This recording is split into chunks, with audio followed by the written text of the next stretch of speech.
Well, I'd been doing this work as a consultant and an executive coach, and then doing a lot of training in the corporate organizational world for 20, 25 years.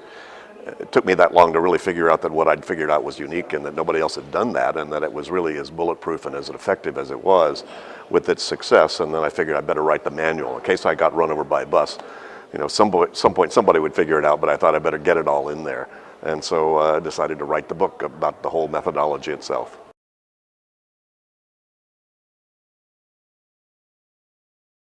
Well, as I say, you could do that and then just become a consultant, because what I like to do was, experiment with things, find out what was going on, see how it worked.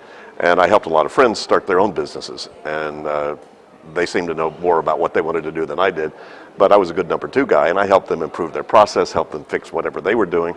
And then I got bored once it fixed, and then I moved on to other things. And I discovered they call those people consultants and they pay them money. So that became my career and profession in the early 80s. I started doing that kind of work as a consultant.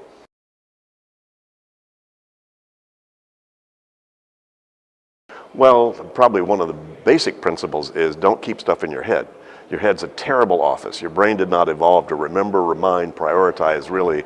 And most people are trying to keep track of everything, be reminded of everything, try to keep track of their priorities, all in their head, and it just doesn't work. If you keep a calendar externally, then you've already admitted that your head really can't do it as well as some external system. So your head's for having ideas, but not for hanging on to them. And most people have a big habit of just keeping stuff in their head, and it'll wake you up at 3 o'clock in the morning and beat you bloody about things you can't do anything about. So you need to get it all out of your head so that then you can make much more conscious, objective and strategic decisions about what to do about all of that once it's more out in front of you. It kind of lifts you up to a new level.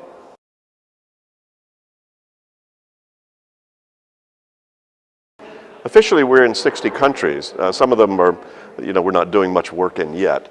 We're in the big countries. We've got, major things going on in Europe, UK, and Russia, and we just launched China and Brazil and so forth. So many of them are just starting up. We've just fairly recently decided to take this globally, and so our partners are in somewhat startup mode themselves.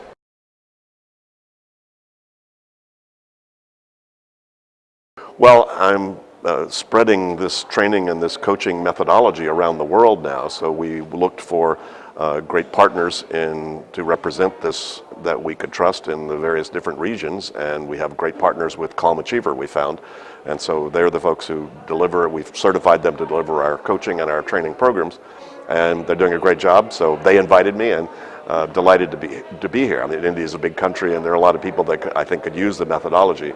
So delighted to have that there, and so I'm happy to support the effort.